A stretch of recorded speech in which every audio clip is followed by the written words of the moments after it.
Hey guys, welcome to my channel. My name is Martha and this is my Moxie Life, and I am a flight attendant for a major US airline, and I'm coming at you today to kind of do an update on a suitcase video that I did a while back. I'll link to it. You can watch that if you want to. It was when I was purchasing my new suitcase, or the one that I currently use.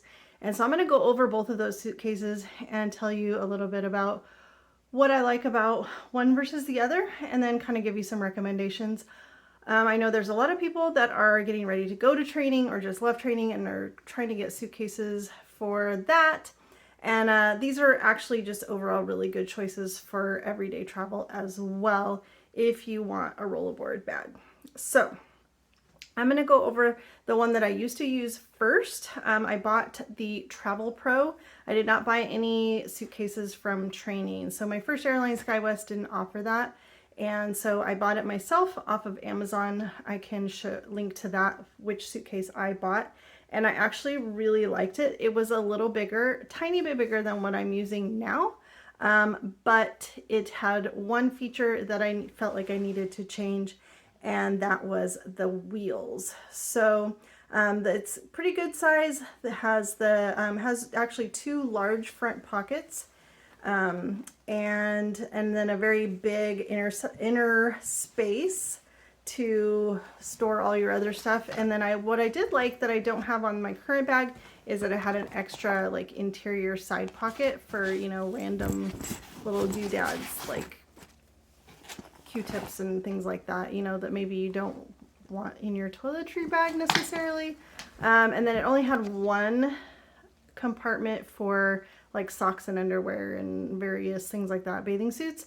So I also, one other feature about the Travelpro that I liked is that it came with a place for a one thing about the Travelpro that I really did like that my current bag does not have is it has an attachment for the J-hook.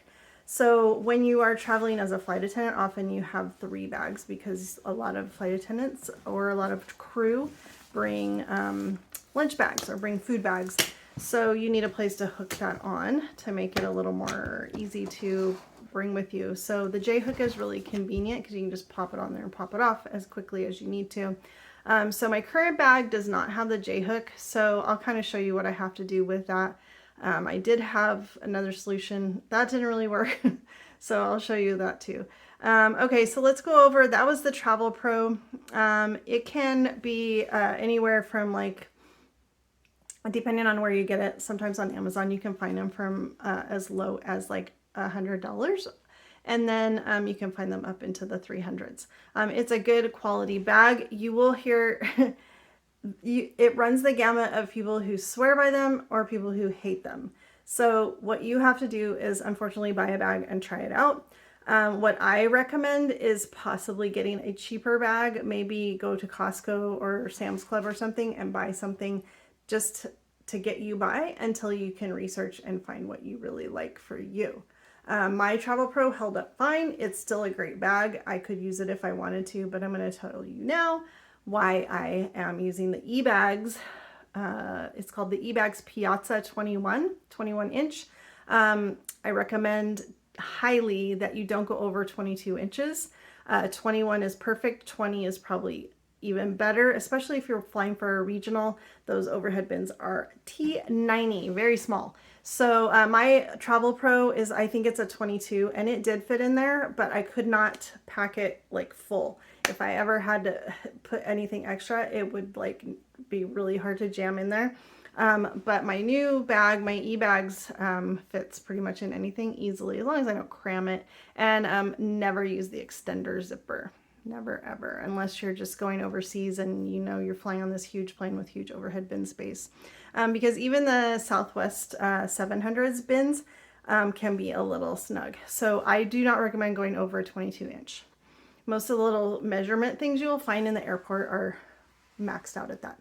Okay, so let's go over the Ebags bag that I have. It is the Ebags Piazza Spinner. So that is the feature that I got this bag for. It has the 4 wheels that spin. That way I do not have to drag the bag. I can kind of just push it, it stays balanced. Now, there's the problem.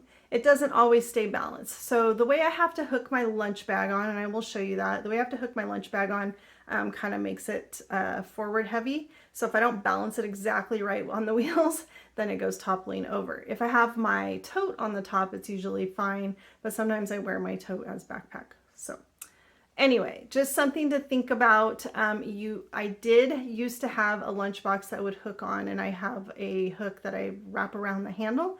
I'll show you that as well. But now my new lunch bag does not work that way. Here is my current lunch bag, and because the way the straps are, just makes it, they're too short essentially to hook on this thing. So I used to hook it on this, on the top handle, but they're just too short. It needs to hang down here on the front of the suitcase to make it more balanced. So what I do is I just take this long strap and I loop it around the main handle and then hang it down here. So as you can see, it's balanced right now because both of them are mostly empty. But when this is heavy and has food in it, and this is, you know, kind of wonky because of all my stuff in it, it like goes like this. Boop.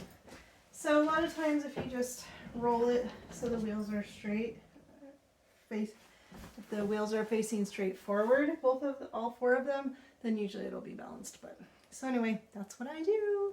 All right, you guys, thanks again. I hope you enjoyed this video and have a great day.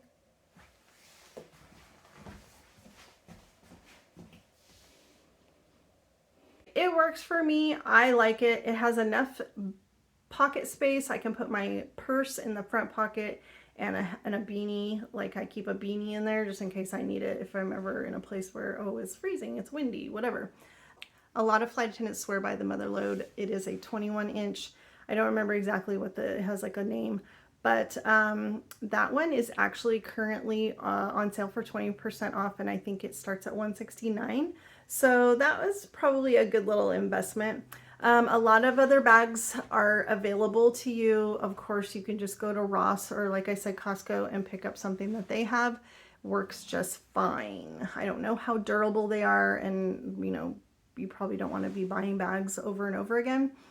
Some people choose to really invest in the bag. There's a company called Briggs and Riley.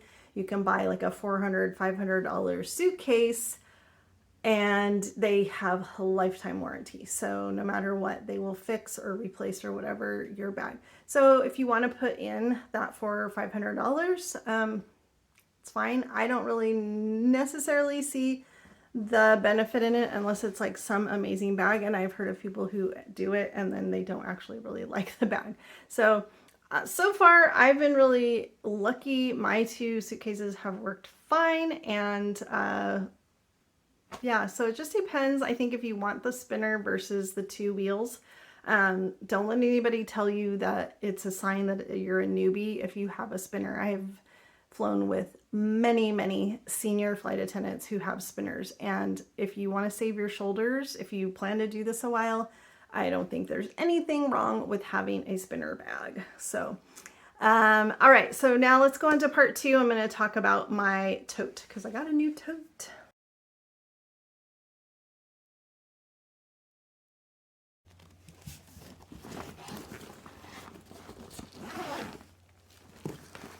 So this is the new tote bag that I got. I know I did recently did a video about the Lug tote bag, which I did really like. It was just a little too big, a little too bulky. And I heard a lot of flight attendants raving about this one. And you'll see so many flight attendants that have this bag, varying names, but the Kroser is probably the most common one. Kroser, I don't know how you say it, but yeah, so this is the one I got. It is a backpack as well as it has the luggage strap so you can slide it down over your handle of your suitcase. It has one front zipper pocket. Some people don't like this front zipper pocket because it's a little small. I have seen a version with a bigger one, but it doesn't really have like dividers or anything in it. So I feel like if it was any deeper, I would lose. I mean, I already have no clue what's in this front pocket. So, and you got to have your Lionel Richie tag. All right, and so inside there's a area where you can put like just little doodads, whatever you need. I put just random like cards and stuff in there, and then places to put pens.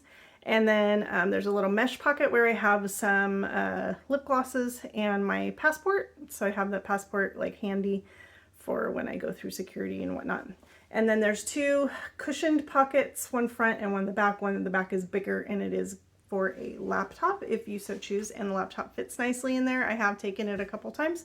It does make it a little heavy to wear on your back, but I mean, if you need your laptop, you need your laptop. So, and then the front little pocket, it's also cushioned, and I usually put my work tablet in there. And then the big open space is nice and spacious. So I usually have in there my apron, my brush, sometimes I have a jacket in there if I need to. I have a little bag with, you know, like Advil and stuff like that. And then I have another little bag that has like some air fresheners and things that I might need on the aircraft, like a little hand lotion. And then I also have my little Southwest zipper bag that has all my wires and cables and everything that I need to charge up all my electronics. So it's actually a pretty handy bag. Oh, and it also has the two side pockets for, that's where I usually keep my, my badge and my water bottle.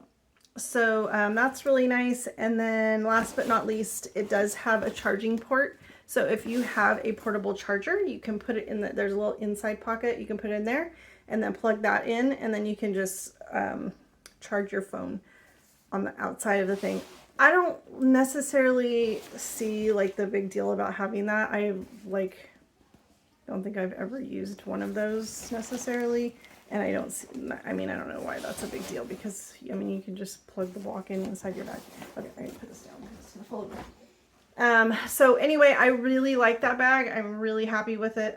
It's pretty easy to keep track of everything, and it slides right on and off. And if I'm in a really big hurry and like everybody's leaving and I'm the last one, I'll just throw it on my back and wear it as a backpack. So those are my two favorite bags. I will link to the Kroser. That is on, you can get that on Amazon. So I'll have a link to that in the description. So go get that. I'll link to the other suitcases as well if you want to research them. If you buy it through my little links, then you like help me out a little bit, but by no means, like, I'm not trying to sell you on any one thing, because I don't know what you're going to love or what you're going to hate. So I'm just telling you what works for me and what I would say like is probably the most practical place to start. And I'll show you those. I'll put in all the discount links too. So that's about it. Please, if you have questions about different bags or what you can and can't have as a flight attendant, I mean, obviously it might be a little bit different for each airline, but I think there's a general like consensus that most flight attendants carry black bags. I know American has their own little personalized bag thing that they can carry, purse or whatever. Delta has one too, I think. Southwest does not have that, but you can carry like a red purse, I think, if you can find the right color. So other than that, I think that's it. So please ask questions if you have them, and don't forget to give a like, a little thumbs up, and I love comments. I always try to answer all my comments, and I'll see you next time. Have a great day.